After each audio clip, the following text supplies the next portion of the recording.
Estudos com a Bíblia aberta. Último estudo da segunda epístola de Paulo aos Tessalonicenses.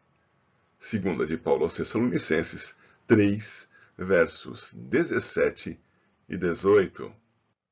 Olá, eu sou Fernando Abraão e este, você já sabe, são os estudos com a Bíblia aberta. Se você puder, dê ao final o seu positivo, o seu negativo e assine o canal. Sabe, a sua opinião é muito importante para que eu possa trabalhar melhor, ser mais claro, mais preciso, mais acessível, fazer um trabalho em teu benefício e sempre para a glória de Deus.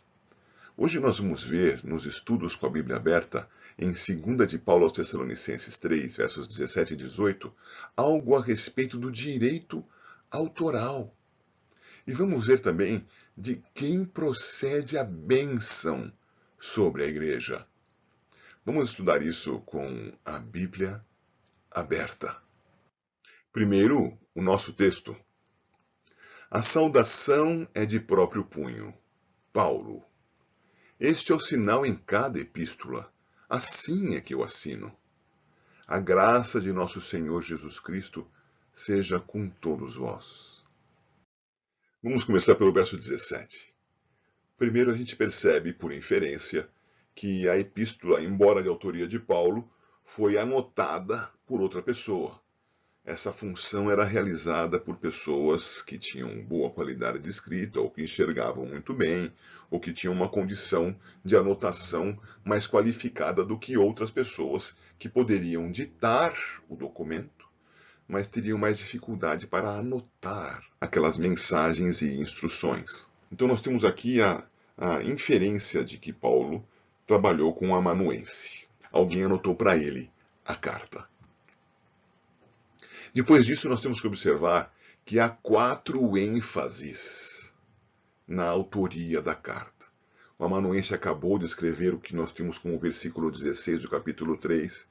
Então Paulo teria dito assim: ei, agora passa para mim aqui o documento. Passou para ele e Paulo então escreveu: a saudação é de próprio punho. Paulo. Este é o sinal em cada epístola. É assim que eu assino. Essa ênfase tão forte aponta para uma necessidade de demonstrar que a autoridade daquele documento derivava do Senhor por meio do seu apóstolo. Era a palavra de Deus sendo escrita. Era a palavra de Deus sobre a autoridade apostólica. Pois bem, por que isso teria recebido tanta ênfase assim? Porque não é de hoje que acontece a usurpação de obra literária ou de nome de autor reconhecido para dar valor a uma pessoa que não tem tanta qualidade assim como autora, ou a uma obra, dando a ela a autoria falsa de alguém reconhecido. Então, um documento de muita qualidade é surrupiado, é roubado, é usurpado de uma outra pessoa, e então o nome de um autor não tão qualificado é aplicado sobre aquela excelente obra. Ao lerem aquela obra, vão dizer: nossa, esse autor é muito bom, quando na verdade ele roubou a obra do seu verdadeiro e muito bom autor. Mas, no caso particular aqui de Paulo, o que estava sendo tomado não era a obra, era o nome. Alguém estava tomando o nome de Paulo para qualificar a obra, para dar autorização que não era real, que não havia sido dada por Deus, não era, portanto, uma obra apostólica, não era uma obra inspirada pelo Senhor, para um texto qualquer. Em geral, deturpando a verdade. E é por isso que Paulo escreveu e registrou lá no versículo 2 do capítulo 2, que eles não deveriam se demover da sua mente com facilidade, nem se perturbarem, quer por espírito, quer por palavra, quer por epístola, como se procedesse de nós, como se fosse de autoria paulina, não sendo. Alguém estava tomando o nome de Paulo escrevendo uma carta qualquer, enganando os crentes tessalonicenses e, por consequência, tentando enganar a igreja toda e colocando sobre esse documento falso o nome da autoridade, o nome do missionário mais importante, o nome de Paulo. Então, o direito autoral pode ser usurpado de várias maneiras. Eis aqui duas. Toma-se a obra original e aplica-se o nome do usurpador. É um roubo de propriedade intelectual. Hoje talvez pudesse ser chamado de plágio. Mas há também como colocar o nome de uma autoridade reconhecida e a esta autoridade ser atribuída uma obra de baixa qualidade. Então pegamos aí um documento escrito por um autor que não tenha tanta qualificação e coloca lá o nome de alguém, de um pastor, de um pregador, que você aí reconhece e sabe que é muito bom, para dar mais vantagem àquela obra de baixa qualidade. As pessoas ao lerem aquilo falam, nossa, isso aqui deve ser coisa boa, porque foi fulano que escreveu. Compreende? Tomemos cuidado com isso. Verifiquemos a autoria e verifiquemos texto. E quando nós mesmos formos oferecer algo a alguém, façamos com honestidade. Apresentemos aquilo que nós mesmos escrevemos.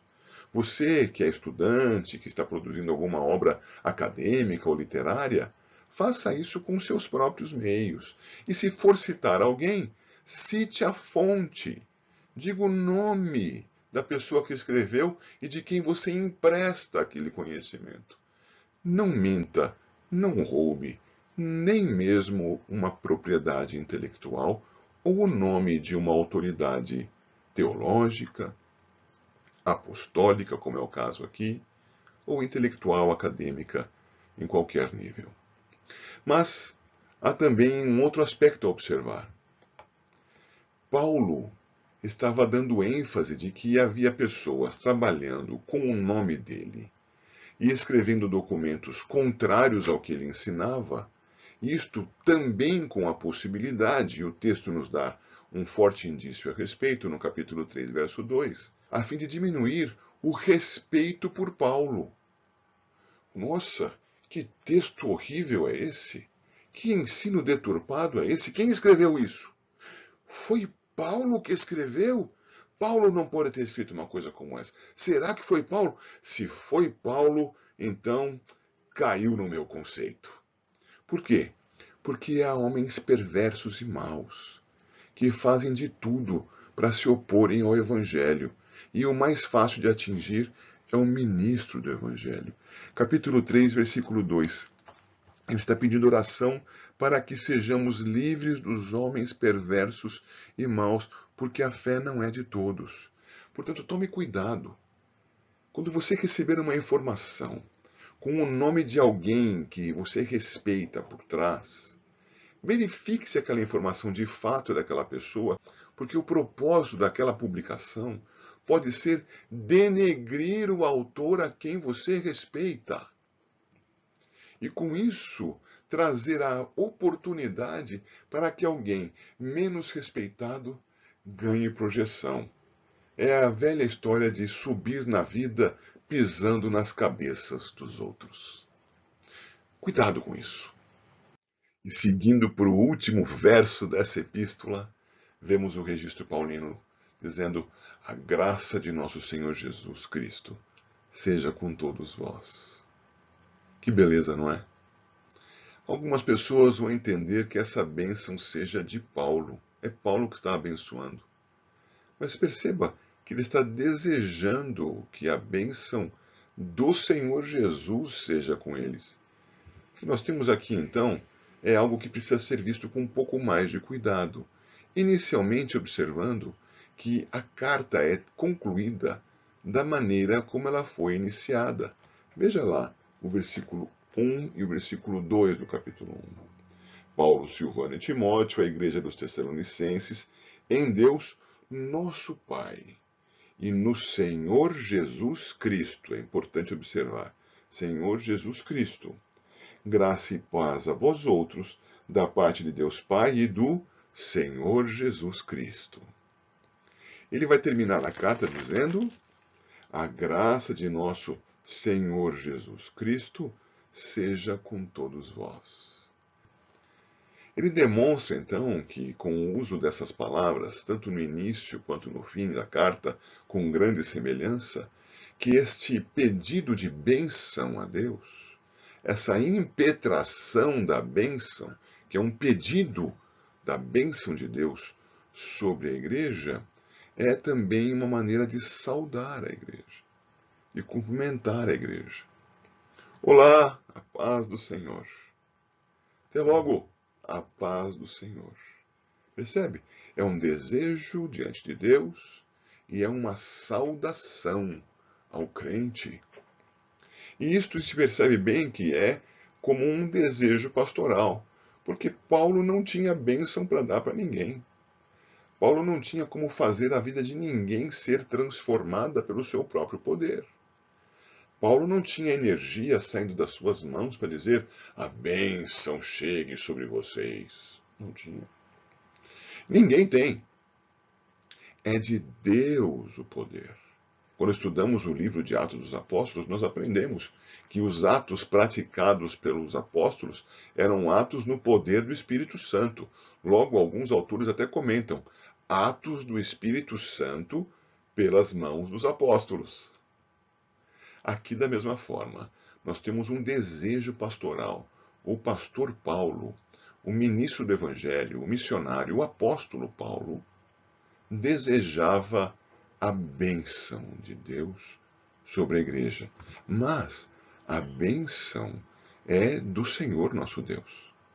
Esta bênção vem por meio daquele homem que se humilhou, daquele homem que obedeceu desde o seu nascimento até a sua morte na cruz, daquele homem cujo nome é Jesus, e que no poder do Espírito Santo, portanto, Cristo, agiu como agiu, com a paciência, a obediência, a perseverança, a autoridade, a santidade próprias do próprio Deus, aplicadas sobre ele, um homem, Jesus, cheio do Espírito, Cristo. E é Jesus Cristo com a palavra Senhor à frente. Senhor Jesus Cristo. Portanto, o homem santo pelo poder do Espírito, elevado pelo seu mérito na sua ressurreição à posição de autoridade sobre todas as coisas. Que ele conceda a graça.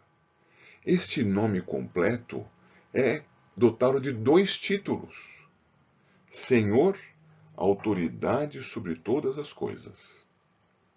Cristo, cheio do Espírito Santo de Deus. Sobre este, cujo nome é Jesus, Salvador do seu povo, livrando-o dos pecados dele. O povo liberto dos seus próprios pecados por meio de Jesus, aquele que, cheio do Espírito Santo, tornou-se o Senhor sobre todas as coisas. Que nome! Louvado seja o Senhor. E é uma bênção sobre a igreja. Ó Senhor Jesus, abençoa a tua igreja. Ó Senhor nosso Deus, concede a tua graça sobre a tua igreja. Então o apóstolo age aí como um intercessor. Ele está exercendo a função do sacerdócio dos crentes, que é um sacerdócio universal em nome do Senhor Jesus. Ele está intercedendo. Ó Senhor Jesus, abençoa a tua igreja, dando-lhe a tua graça. Seja assim sobre a tua vida, crendo no Senhor Jesus. Seja assim sobre a sua igreja, pela graça do Senhor Jesus. Não pelo meu poder, mas pelo dele. Eu aqui apenas como um intercessor em favor dos crentes. Chegamos assim ao final da 2ª epístola de Paulo aos Tessalonicenses. Espero que tenha sido um estudo proveitoso para a tua vida. E se foi assim, lembra, positivo. Se houve algum problema, alguma dificuldade, se você entende que eu posso melhorar em algo, por favor, comente e fique à vontade para dar o seu negativo. De qualquer maneira, assine o canal. Me ajude a alcançar mais pessoas com as tuas observações da melhor maneira possível, para o bem da igreja, para a glória do Senhor. Se Ele quiser, nos veremos novamente. Até lá.